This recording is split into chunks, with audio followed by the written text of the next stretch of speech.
과연 미국 정부가 버틸 수 있을까라고 하는 하나의 회의감이 들었다는 입장이 아마 공식적인 신용 강등의 이유일 겁니다. 아직까지도 미국의 중소지방은행의 안정성은 보장되지 않는다는 의미가 되는 거예요. 미국 경제가 예상보다 상당히 좋다.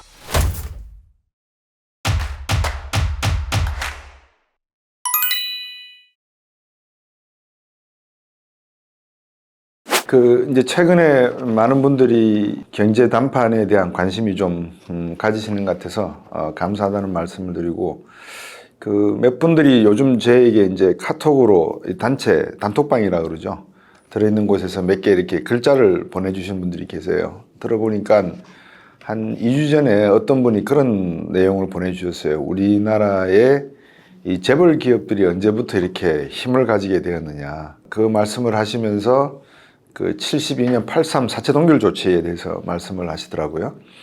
그러면서 8.3 사채 동결 조치가 10월 유신의 하나의 모태가 되었다. 그런 말씀도 같이 하셔서 제가 그걸 좀 바로 잡아드려야 되겠다는 생각을 했습니다. 이유는 우리나라 재벌 기업들, 보통 재벌 그러면 상당히 부정적으로들 이해를 하시는데 그 부정적인 이미지가 어디서 나왔는지 아마 제 오늘 이야기를 들으시면 조금 이해가 되시지 않을까. 우리가 TV 드라마 같은 걸 갖고 보거나 영화를 보면 사채업자들 중에서 큰 손들이 좋은 일도 하고 또 나쁜 행동도 하는 거를 몇 개 드라마나 영화에서 많이 보잖아요. 최근 영화에 보면 시리즈물이었죠. 허준호 씨가 큰 사채업자로 나오는 그런 넷플릭스에서 나오던 사냥개들이죠. 그런 의미에서 이제 사채업자들이 좋은 이미지를 가지고 있는 것도 있고 나쁜 이미지를 갖고 있는데, 사실 대한민국이 성장할 당시에 자본이 상당히 부족했었어요. 경제 발전을 할 동안에. 그래서 사채업자들이 상당히 대한민국 경제 발전에 긍정적인 측면에서는 자원줄 역할을 했고, 부정적인 의미에서는 많은 기업들을 옥죄는 그런 역할도 자주 하곤 했었습니다. 그런데 박정희 대통령이 1972년 8월 3일 날 이 대기업들이 너무나 이 사채에 의존이, 정부가 그만한 자금 지원을 하고 경제 발전을 하는 데 있어서 환율이라든지 금리 면에서 많은 도움을 줬음에도 불구하고 기업들이 급성장을 하다 보니까 많은 자금을 사채업자들에게 끌어다 썼었죠. 이제 그 중에 여러분들이 잘 아시는 중공업 같은 큰 덩치의 기업을 하는 분들은 이 자금 수요가 많았을 겁니다. H기업. 그리고 경박 단소라고 하는 작은 기업을 하는 삼성 같은 경우에도 어느 정도 자금이 아마 사채로부터 끌어들일 수밖에 없는 그런 입장이었을 거예요. 그래서 여러분들이 다 아시는 H기업, S기업, 그다음에 L기업, 그다음에 또 다른 H기업, 이런 많은 대기업들이 사채업에서 그렇게 벗어날 수가 없었어요. 그러다 보니까 박정희 대통령이 이런 대기업들의 어려운 점을 해소해 준다고 해서 1972년 8월 3일 날 사채 동결 조치를 발표를 해버립니다. 그러니까 모든 기업들은 8월 3일 이후로부터 사채를 갚을 필요가 없다는 선언을 해버리게 됩니다. 그러면 생각을 해보십시오. 현대 같은 경우 또는 삼성 같은 경우, LG 같은 경우 사채를 끌었었는데 이제는 대통령의 긴급 조치로 이게 갚을 필요가 없다고 그러면 누가 이득을 봤을 것 같아요? 당연히 재벌들이 이득을 봤죠. 그러면 누가 손해를 봤죠? 사채업자들이 손해를 봤죠. 그래서 사채업자들이 큰 손해를 보고 몰락하는 배경을 하나 가지고 우리나라 대기업들은 그 덕에 또 다른 하나의 도약을 하게 되는 그런 과정을 겪게 됩니다. 그게 바로 8.3 사채 동결 조치였습니다. 이런 대기업들, 즉 재벌들이 정부의 어떤 도움 내지는 긴급 조치로 상당한 혜택을 받아온 이상 이게 과연 개인기업이냐 국민기업이냐라는 점을 놓고 보면 아마 논쟁이 상당히 많이 있었을 것 같아요. 지금까지도 많은 분들이 이런 재벌이나 대기업들의 행위나 원청 하청 관계를 놓고 이야기하실 때 어떤 원청 기업으로서의 갑질 또는 하청 기업으로서의 애로사항, 중소 중견기업들 이런 내용을 들어보면 상당히 분노하시는데, 지금은 어느 정도 민주화가 된 세상이니까 이게 언론에도 나오고 토론이 되고 하지만 사실 70년대 초반만 하더라도 그렇지 못했던 상황이었다는 걸 감안하신다면 이 사채 동결 조치가 얼마나 큰 파급 효과를 가져왔는지는 여러분들이 상상을 하실 수밖에 없을 겁니다. 많은 분들은 아마 70년대 이후에 태어나신 분들도 적어도 한 80년대 중반 정도 돼야지만, 대학을 가셔야지만 이 사채 동결 조치의 파급 효과가 어느 정도 있었다라는 걸 이해를 하실 수 있었기 때문에 아마 사채 동결 조치는 그만한 효과가 있었다. 근데 과연 이게 10월 유신의 밑거름이었느냐? 그거는 아니었어요. 이제 그분은 그렇게 말씀하시는데 그 10월 유신이 나오게 된 배경에는 1971년도에 닉슨 대통령이 주한미군을 철수하겠다라는 입장을 하고 사실 주한미군을 철수를 했었어요. 중국과의 어떤 관계가 어느 정도 긍정적으로 바뀌는 하나의 과정이었고 국교 정상화는 미국은 79년에 되었고 독일은 아마 76년이었을 겁니다. 그런 과정을 겪는 과정에서 닉슨 대통령이 이 주한미군 철수를 공약을 내세웠고 주한미군 철수가 시작이 되었고 당시에 박정희 대통령 입장에서는 상당히 곤혹스러운 그런 과정. 왜냐하면 이 북한의 군사력이 그 당시만 하더라도 우리의 몇 배는 됐을 테니까요. 이제 그 과정에서 미국이 또 다른 하나의 그 한국 정치 경제에 압박을 가하는 요인이 생깁니다. 그게 뭐냐면 71년도 주한미군을 철수를 하고 중국과의 국교 정상화 흐름을 가는 과정에서 한국에 대한 어떤 방어력에 중국의 입김이 작용할 수 있다라고 하는 하나의 불안감이 박 정권에는 상당히 압박감으로 작용을 했을 거예요. 그래서 이제 박정희 대통령은 아마 원자폭탄 만드는 생각도 그때 했을 가능성이 크고요. 원자력 핵폭탄이죠. 이제 그런 과정은 여러분들이 하나의 루머식으로 많은 뭐 월간지나 기타 이런 소설 같은 데서 접했을 가능성이 높다고 저는 보여집니다. 그러다가 7.4 남북공동성명을 발표하게 됩니다. 즉 이우락 정보부장이 북한으로 가서 김일성과 만나고 남북 간의 어떤 평화적 무드를 조성하고자 하는 합의 과정을 지나죠. 그래서 북한도 1972년 12월 달에 사회주의 헌법을 개정을 합니다. 따라서 우리도 사실 10월 유신이라고 하는 헌법 개정을 하죠. 아마 북한과 한국이 동시에 주한미군 철수와 이 중국 간의 어떤 대탕트의 기운 이런 거를 느끼면서 서로가 체제에 대한 안전 보장을 해야 되겠다라고 하는 그런 생각을 했을 수도 저는 있다고 보여지거든요. 그래서 그런 조치와 함께 경제적인 입장에서는 사체 동결 조치가 나왔다 해서 그 당시의 정치 외교 또 경제적인 어떤 그 뭐라 그럴까요? 변화는 지금 생각에서는 도저히 일어날 수가 없는 그런 변화들, 즉 절대자가 가지고 있던 어떤 그 권력의 힘이라는 게 경제에서는 사체 동결 조치로 나오고 또 유신헌법으로 나오는 상황. 박정희 정권이 아마 뭐 지금 제가 그 과거의 역사를 지금 예단한다는 건 평가한다는 거는 뭐 어느 정도 부분적으로는 맞을 수 있지만 또 부분적으로는 틀릴 수 있다는 가정을 해서 그 당시에 그 대통령 선거 이후에 김대중 씨라고 하는 사람과의 어떤 대결 국면에서 과거에 116만 표 이상 얻었던 6대 대통령 선거죠. 아마 제 기억에. 그때보다도 더 작은 표차로 겨우 신성을 한 것도 아마 그런 내용이 있었을 겁니다.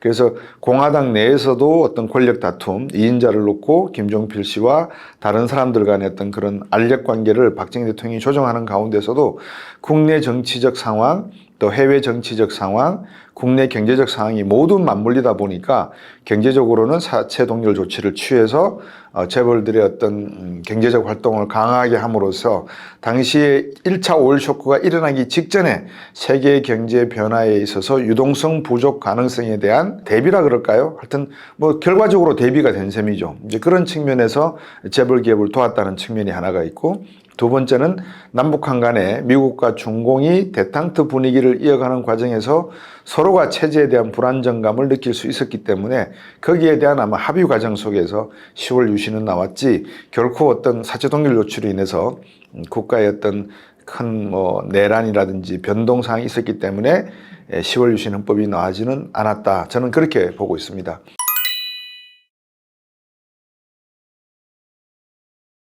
이 말씀을 드리는 이유는 하나의 극단적인 예를 제가 말씀을 드렸지만, 예를 들어서 피치가 미국의 신용 등급을 강등을 했다라는 이야기를 해보죠. 이거는 이제 70년대 한국 경제 상황에서 사체 동결이라고 하는 거는 독재자가 내릴 수 있는 경제에 대한 무소불위의 권한을 이제 행사한 거죠. 이제 거기에 비해서 이제 민주화가 됐으니까 우리나라도 무디스나 피치나 스탠다드 푸어나 이제 이런 국제 신용평가사로부터 신용을 평가받게 됩니다. 과연 재벌 기업들이 사채에 의존하지 않고 정당한 시중은행에서 자본을 끌어다 쓰는데 이 자본에 대한 유입이 원리금 상환의 부담을 가지느냐 가지지 않느냐, 이런 내용들이 결국은 이제 신용평가에 상당한 영향을 미치지 않겠어요? 그러니까 피치가 볼 때 미국 같은 경우에 정부가 채권을 발행하는 규모가 상당히 많았다는 점을 지금 인정을 하고, 더군다나 미국의 정부 부채 규모가 우리나라 돈으로 약 사경을 넘어가는 이 상황이 과연 미국 정부가 버틸 수 있을까라고 하는 하나의 회의감이 들었다는 입장이 아마 공식적인 신용 강등의 이유일 겁니다. AAA에서 AA 플러스로 이제 바꿨는데 한 단계 낮췄다고 해서 미국 정부는 상당히 불쾌하다라는 입장 표현도 하고, 또 피치가 이렇게 한 거는 소위 2011년도 S&P가 미국의 신용 등급을 강등시켰을 때의 소위 시선 집중을 많이 받았거든요. 그러니까 하나의 브랜드 가치를 제고하기 위한 마케팅 전략이 하나다, 이런 말도 나와요. 근데 저는 후자는 조금 아니라고 봐요. 아무리 피치가 그래도 세계 3대 신용평가사거든요. 영국계 회사인데, 근데 무디스, 스탠다드 푸어스, 피치 이 세 개 회사가 국제적으로 신용평가에 나름대로 브랜드 가치를 갖고 있는 회사인데 단순히 마케팅 전략 차원에서 미국을 한번 건드려 봤다? 저는 이건 아닌 것 같고, 나름대로 피치는 아마 미국의 이 재정부채 규모가 지금 사경을 넘어가는 상황에서 합당한가, 유지가 가능한가, 이제 여기에 대한 물음을 던지는 겁니다. 왜냐? 여러분 다 아시잖아요. 실리콘밸리 은행이 왜 부도가 날 뻔했죠? 났죠? 실리콘밸리 은행이 샀던 미국 국가 부채가, 미국 국가가 채권을 너무나 많이 발행하다 보니까 채권 가격이 어떻게 됐어요? 떨어졌잖아요. 이제 미국이 금리를 막 올리기 시작하니까 채권 가격은 금리와 반대로 가잖아요. 그러니까 채권 가격이 떨어져 버린 거예요. 그러니까 SVB 은행이 가지고 있던 많은 국가 부채, 미국의 국가 부채의 자산 규모가 급락을 해버리니까 돈을 찾으러 오는 고객들에게 돈을 돌려줄 수가 있어 없어요? 못 돌려주죠. 예를 들어서 뭐 한 1조 달러치를 샀는데 지금 뚜껑을 열고 보니까 금리가 5.5% 오르고 보니까 한 6천억 달러밖에 안 돼. 그럼 4천억 달러 손실이 났잖아요. 그러면 고객들이 맡긴 돈을 이용해서 이익을 불려나가도 시원찮은데 그 이익을 불리지 못하고 오히려 4천억 달러 손해를 받고, 고객들이 한꺼번에 달려오게 되면 돈 내놔라 그러면 돈 내줄 돈이 국채를 팔아서라도 갚아야 되는데 그러면 가격이 어떻게 돼요? 더 떨어지지 않겠어요? 그죠? 그러다 보니까 SVB 은행의 뱅크런 사태가 났고, 여러분 잘 아시는 뭐 퍼스트 리퍼블릭 사태라든지 팩웨스트 은행의 인수합병, 여러 건들이 지금 진행되고 있는 게 바로 그런 의미다, 이렇게 이해하시면 되겠습니다. 결국은 미국이 정부 부채를 발행해 놓은 규모와 지금 금리의 인상 속도가 가파르게 올라가고 있는 것이 서로 상충된다는 거예요. 그러니까 금리가 올라가면은 정부가 금리 많이 준다는데 좋지 뭐 라고 생각하실 수 있는데, 채권을 가지고 있는 가격, 내가 자산의 규모로 가치로 가지고 있는 가격은 어떻게 되죠? 올라가지가 않고 떨어지는 거죠. 그러니까 내가 100원 주고 샀는데 40원 떨어졌는데 금리가 5.5% 올랐다. 그러면 100원에 5.5% 그러면 얼마예요? 5원 50전이죠. 5원 50전 오른 반면에 가격은 30원 떨어져 버리면 손실이 더 크잖아요. 이제 그런 식으로 계산이 되다 보니까 많은 사람들이 이거는 불안한 하나의 요인이 아닌가라고 생각을 하는 거예요. 만약에 지금 미국 언론이나 많은 세계 유수 언론이 이야기하는 것처럼 미국의 중앙은행이나 연준이죠, 또 많은 그 시중은행, 뭐 시티라든지 뱅크 오브 아메리카라든지 JP 모간 이런 은행들이, 큰 은행들은 스트레스 테스트를 하니까 안전하다. 그래서 만약에 실리콘밸리 은행이나 퍼스트 리퍼블릭 은행 같은 이런 지방의 중소은행이 부도가 난다 하더라도 매입해서 충분히 거둘 수 있는 유동성을 가지고 있으니까 걱정하지 마라 라고 하는 메시지가 그 뒤에 숨어 있다고 하면 어떤 의미가 담겨 있죠? 아직까지도 미국의 중소지방은행의 안정성은 보장되지 않는다는 의미가 되는 거예요. 그러니까 피치가 신용등급을 강등했다는 말은, 미국의 국가 신용등급을 강등했다는 말은 미국 정부 부채가 거치지만 속내는 이렇게 될 경우에 앞으로 금리를 한 번 더 올릴 가능성이 있다는 말씀을 제가 드렸고, 또 지금 최근 경제 데이터가 나오는 걸 보면 금리를 올릴 수 있다, 아니다, 올리지 않아도 될 거다라고 하는 게 상충이 되지만 결론적인 내용은 하나는 이겁니다. 미국 경제가 예상보다 상당히 좋다. 좋으면 인플레이션이에요, 디플레이션이에요? 그렇죠, 인플레이션으로 가죠. 그러면 금리를 올릴 가능성이 내릴 가능성보다 더 높다. 자, 그럼 금리를 올리면 채권 가격은 더 떨어진다. 더 떨어지면 채권으로 가지고 있는 자산의 전체 규모는 더 떨어진다. 그럴 경우에 지방은행에서 또 다른, 우리나라 새마을금고 같은 거죠, 또 다른 사건이 하나씩 터진다면 과연 중앙에 있는, 시중에 있는 큰 은행들이 인수를 하는데 문제가 없다고 할 수가 있겠느냐? 이거는 누구도 알지를 못한다. 퀘스천 마크죠. 가능성이 없다라는 말은 누구도 지금은 단적으로 할 수가 없는 상황입니다. 그러다 보니까 피치 같은 경우는 다양한 연구 전사와 분석 데이터를 모아서 아마 나름대로 평가를 했지 않을까 싶은 거죠. 그래서 그 점이 하나가 있고, 두 번째 점은 중국 위안화 말씀을 제가 드렸습니다. 중국 위안화가 지금 석유 중동 국가들과 석유 결제를 하는데 결제 통화로 쓰인다라고 말씀을 드렸잖아요. 다시 말씀드리면 중국 위안화가 세계의 기축 통화로서의 지위를 가지려고 노력하는 것이 어느 정도 인정되고 있는 사회가 되어버렸다. 특히 러시아 우크라이나 사태로 인해서 러시아도 석유 수출 결제를 중국 위안화로 받고 있다 이 말이에요. 그러면 중국은 어떤 행동을 하고 있어요? 중국은 이러한 결제 통화로서의 지위를 보장하기 위해서 미국의 국채를 팔고 그 판 돈으로 무엇을 사고 있나요? 금을 사고 있죠. 그러니까 다시 말하면 뭐 당구 용어를 써서 죄송합니다만 쓰리 쿠션인 거예요. 자, 중국은 기축 통화의 지위를 강화하고자 중동 산유국과 결제 통화를 위안화로 했다. 성공. 러시아와 결제 통화도 위안화로 결제하기로 했다. 성공. 더군다나 중국은 불안한 달러의 위치를 흔들기 위해서 아니면 흔들릴 가능성이 있다고 보기 때문에 달러화로 표시된 미국 재무성 채권을 팔고 그 판돈으로 금을 사 모으고 있다. 왜? 1998년 아시아 외환위기 때 홍콩을 통해서 유입되려고 하던 중국 내의 외환위기. 중국도 그 당시에 개방을 했던 시기 아닙니까? 그죠? 완전히 무르익었던 시기가 아니에요. 그런데 그 당시만 해도 홍콩이 중국 본토의 금융시장의 역할을 하고 있었거든요. 그 당시에 한국이라든지 일본 같은 나라들은 상당한 충격을 받고 있었을 때 중국은 그 방어를 어떻게 했느냐. 금을 풀어서 홍콩에서부터 차단시키기 시작했어요. 홍콩 그 금융시장에서 본토로 들어올 수 있는 그 외환위기의 과정을 막기 시작했다는 거죠. 그래서 중국은 금의 중요성을 알고 있다라고 저는 봅니다. 그래서 제가 자주 말씀드리는 게 금을 보유하셔라. 개인도 금과 은을 보유해. 그러면 또 어떤 분이 그러세요.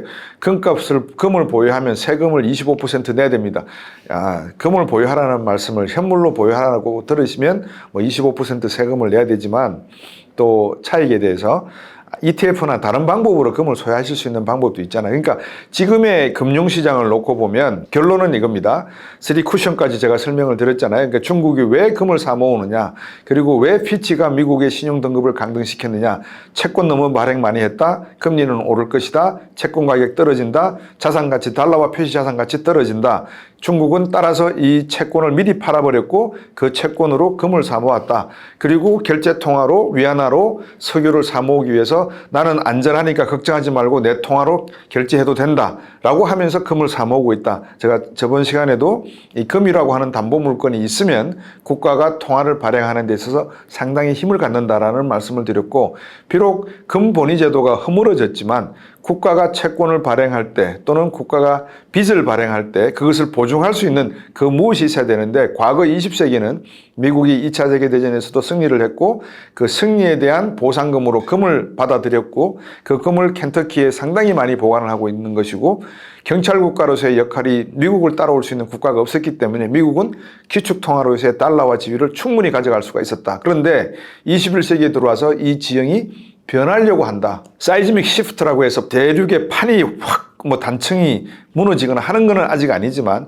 그 조짐이 어느 정도 여진이 조금씩 나고 있다는 것을 느끼는 사람들은 분명히 있다고 저는 보여집니다. 우리 개인들은, 일반인들은 그런 밀접한 정보까지는 취득할 수가 없지만 소위 중국의 중앙은행이나 미국의 연준이나 또 영국의 중앙은행, 또 이탈리아, 소위 말해서 G7의 중앙은행들은 이런 미세한 어떤 변화를 저는 충분히 감지할 수 있다라고 생각하거든요. 이제 그런 측면에서 어떤 분들이 음모론 이야기하지 마라 라고 할 수 있지만 음모론이라고 평가절하셔도 좋습니다. 그런데 지금 상황에서 우리가 주의해야 될 거는 위기 관리가 아니겠습니까? 그럼 이 위기 관리를 하는 방법과 또는 그 위기 관리의 속내를 제가 지금 말씀드리는 겁니다.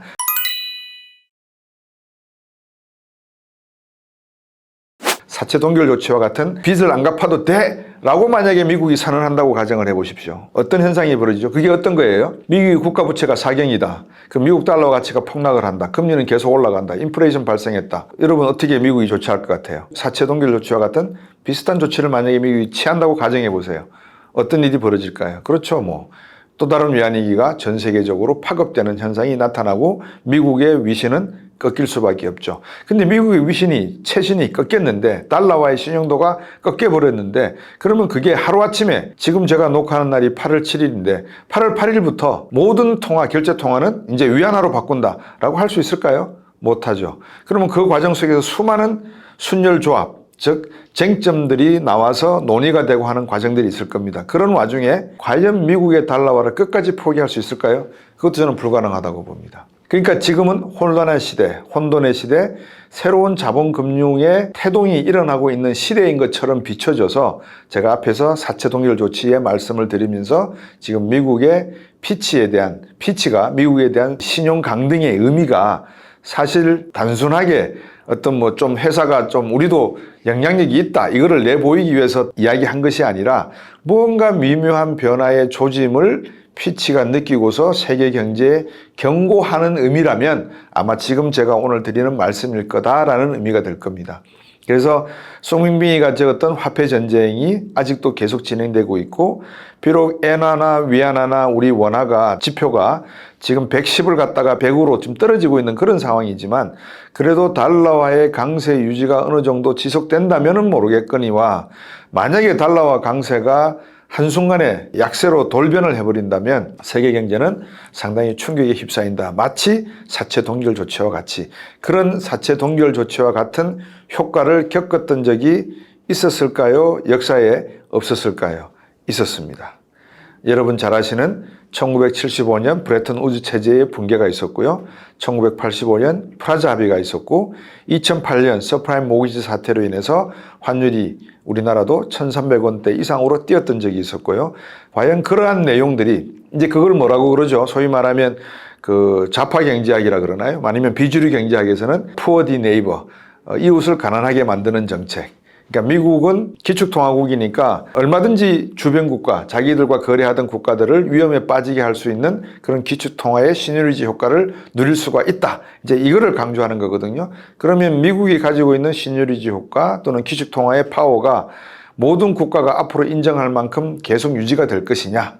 이제 그런 점들은 우리가 러시아 우크라이나 사태 때 사태를 보면서 나토와 미국의 역할 관계에 있어서의 파이름이 있는가 없는가. 그러니까 과거에 20세기까지 유지가 되던 유럽과 미국의 동맹관계 속에서 중국이 그 틈새에 균열을 만들어 놓고 아니면 그 균열을 이용해서 들어가려고 하는 모습이 보이는가 안 보이는가 이거를 한번 유심히 지켜보는 것도 재밌는 하나의 정치, 경제, 외교적인 하나의 측면이 된다는 말씀을 제가 오늘 드리는 겁니다. 그래서 단적으로 말씀드리면 제가 생각하는 겁니다. 미 연준은 금리를 한 번 더 올릴 가능성이 저는 높다고 보여집니다. 왜냐하면 신규 비농업 고용자 숫자도 지금 어느 정도 7월 달에 18만 7천 명이 늘어났다고 발표를 했거든요. 그리고 6월 달에 그 비농업 고용자 수가 20만으로 발표했다가 재조정치에서는 다시 18만 명으로 떨어졌지만 지금 실업률이 3.5%예요. 그리고 물가 수준도 소비자 물가도 4%를 조금 상회하고 있고 그럼 미국 경제가 어느 정도 나아지고 있는 신호가 보이는 이상에는 미 연준이 금리를 올릴 수밖에 없다라고 저는 생각이 듭니다. 그 올리게 되면 다시 말씀드리면 미국의 채권 가격은 하락하죠. 그럼 채권 가격이 하락하면 미국 채권을 갖고 있는 국가나 기업은 자산 규모가 줄어든다, 늘어난다? 그렇죠. 줄어들죠. 그 줄어들게 되면 손해보는 규모를 참고 견딜 수 있는 기업과 국가면은 모르겠지만 참지 못하는 정도의 국가와 기업일 경우에는 팔아야 된다면 팔 수밖에 없는 그런 자본 유동성이 있다면 미국은 국채를 들고 있는 자체가 상당히 부담일 수밖에 없다는 것. 그것을 피치가 어느 정도 유동성 측면에서 하나 국제 정치 외교적 측면에서의 미국 달러와 가치의 향후 향방에 대한 우려를 보내는 시그널로서의 하나 이 두 가지 관점으로 저는 지적했다. 이렇게 여러분들이 보시면 어떨까 싶습니다. 그래서 뭐 언론에서 많이 지적들 하는 2011년도 스탠다드 푸어스가 신용등급을 강등을 했을 때 그 당시에 뭐 어떻게 됐죠? 주식시장이 많이 다운됐죠. 엄청나게 하락을 했어요. 근데 1941년인가요? 1914년인가 41년인가 한 번 사실은 더 다운시킨 적이 있었거든요. 신용등급을. 제가 기억에 41년 같아요. 1941년도에 미국 국가신용등급을 강등을 시켜버리니까 미국 국가신용등급이 강등되자마자 주식시장이 폭락을 하고 다시 반등하는데 한 4년 7개월인가 걸렸어요. 근데 지금은 어때요? 전혀 미국 주식시장에서 반응이 없죠. 어느 정도 조정은 있지만 이게 뭔가 하는 무슨 뜻에서 피치가 이런 강등 조치를 했지? 아마 그 속내를 알아내는 과정에 있는 것 같은데, 만약에 피치가 예견한 것이 제가 방금 말씀드린 두 가지, 세 가지 측면, 다시 요약해 드릴까요? 미국 연준이 금리를 인상시키면 채권 금리는 올라가고 자산가치 규모는 떨어진다. 따라서 이거를 보유하고 있는 많은 기업과 정부, 은행들은 자산 손실을 볼 수밖에 없다. 두 번째, 미국 달러의 기축통화로서의 지위가 중국으로부터 도전을 받고 있는 상황이 심화될 수 있다. 이 두 가지 측면이 만약에 강조되는 걸로 나온다 그러면 제가 볼 때는 미 증시는 언제든지 급락할 수 있다라는 그 시나리오를 지금 들고 있다. 이 정도로 이해하시면 피치가 왜 강등했는지에 대한 이유를 좀 더 정확하게 이해하실 수 있지 않나 생각이 듭니다.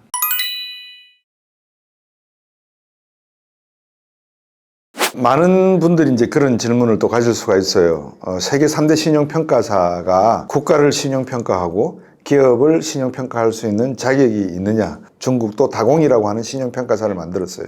자기 나름대로 신용평가를 해요. 그러면 여러분들 여기 다공이 있고 스탠다드 푸어, 무디스, 피치가 있다. 그러면 각자가 신용평가를 내지 않겠어요? 근데 비슷하게 내면은 모르겠는데 다공은 괜찮다 그러고 나머지는 안 좋다 그러면 여러분은 누구의 신뢰를 더 두시겠어요? 당연히 세계에 두겠죠. 그럼 그 신뢰는 어디서 쌓였을까요? 그 신뢰라는 단어가 상당히 중요하거든요. 자본주의 사회에서는. 만약에 스탠다드 푸어나 무디스나 피치가 각자의 이해관계를 가지고 있잖아요. 왜? 스탠다드 푸어도 스탠다드 푸어 500 지수를 발표하는 회사의 한 모퉁이고, 무디스도 무디스라고 하는 신용평가사를 갖고 있지만 투자기관을 가지고 있고, 또 피치도 나름대로 신용평가사에게 자료를 주면서 수익을 내고 있고, 그럼에도 불구하고 이들이 내는 신용평가에 대해서 시장이 민감하게 반응해야 되느냐, 이 질문을 많이들 가지실 거예요. 그럼 제가 역으로 말씀을 드릴게요. 우리나라에 많은 증권사가 존재를 하고 증권 애널리스트들이 있어요. 그럼 증권사와 증권 애널리스트들이 매년 주요 경제기관, 예를 들어서 뭐 LG경제연구소, 현대경제연구원, 요즘 삼성은 안 하던데, 그런 연구소에서 발표하는 내년도 경기 전망치와 그 다음에 증권사에서 발표하는 전망치, 어느 게 더 공신력이 있을까요? 그거는 여러분들 스스로 한번 물어보시면 될 것 같아요. 두 번째, 여러분들 증권사에서 증권 애널리스트들이 내는 증권 분석 자료 있죠?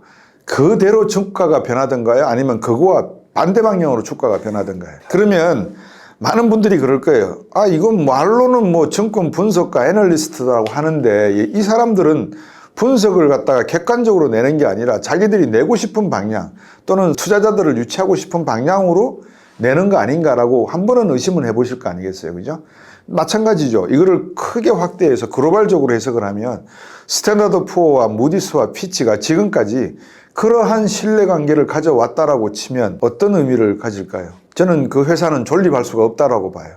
근데 지금까지 존립을 해왔다라고 하는 거는 물론 세계 시장에서 그만한 상대할 수 있는 정보력을 가지고 있는 회사가 없다는 것도 문제가 되지만, 그 세 개의 회사들이 가지고 있는 데이터 분석과 과거로부터 이어져 왔던 신뢰도는 충분히 나름대로의 평가의 일관성 유지하고 있지 않았나 하는 판단이거든요. 그거를 평가하지 않았으면 피치나 스탠다드 푸어나 무디스는 이미 사라졌다라고 저는 봅니다. 물론 미국계 2개, 영국계 하나가 있지만 이들 기업이 정말 친미적으로 해석하고 친정적으로 해석을 해왔다 그러면 이 세 개의 평가사도 믿을 수가 없겠죠. 그렇지만 누군가는 기업이 돈을 빌리고 국가가 채권을 해외에서 발행하려고 할 때에 대행 업무를 해주고 대신 팔아줘야 되는 역할을 해야 되는데, 그 대신 팔아줄 때 아, 이 회사는 좋은 회사야, 이 회사는 나쁜 회사야 라고 하는 평가의 근거를 마련해줄 기업이 필요하지 않겠어요? 그 기업을 삼정회계법인에 맡기겠어요? 김현장에다 맡기겠어요? 불가능하잖아요. 그래서 스탠다드 푸어와 무디스, 피치가 나름대로 역사와 전통을 가지고 있는 신용평가사다. 그래서 이들이 만드는 평가를 가지고 해외 자본 프로젝트의 어떤 금융시장에서의 돈의 유동성을 결정하는 중요한 바로미터로서의 역할을 하게 우리가 만들어줬다. 그 신뢰도는 우리가 쉽게 꺾을 수가 없다. 저는 그렇게 봅니다. 그래서 안타깝지만 또 중국도 거기에 대응하기 위해서 뭐 다공이라고 하는 뭐 신용평가사도 만들고 하지만 왜 일본인들 신용평가사가 없겠어요? 나름대로 일본도 노무라 증권도 다 평가를 할 거고 하는데도 불구하고 세계에서 그래도 이 3대 신용평가사를 인정하는 것은 그만한 전통과 일관성과 역사성을 가지고 있기 때문이다. 저는 그렇게 봅니다. 그래서 물론 언젠가는 이 세계 기업도 새로운 경쟁을 맞닥뜨릴 때가 올 겁니다. 왜냐하면 AI 시대가 도래가 되면 이런 신용평가사가 가지고 있는 신용평가 방법과 기술적이고 디지털적인 신용평가 방법이 한 번은 부딪힐 수밖에 없을 거거든요. 이제 그렇게 되면 과연 이런 무디스나 S&P 같은 국제적인 신용평가사들이 정부 데이터를 다른 AI 정보 회사보다도 더 많이 접근할 수 있다라고 가정하지 않는다면 AI의 어떤 그 평가를 능가하기는 점점 더 어려워질 가능성이 높다. 저는 그렇게 보여집니다.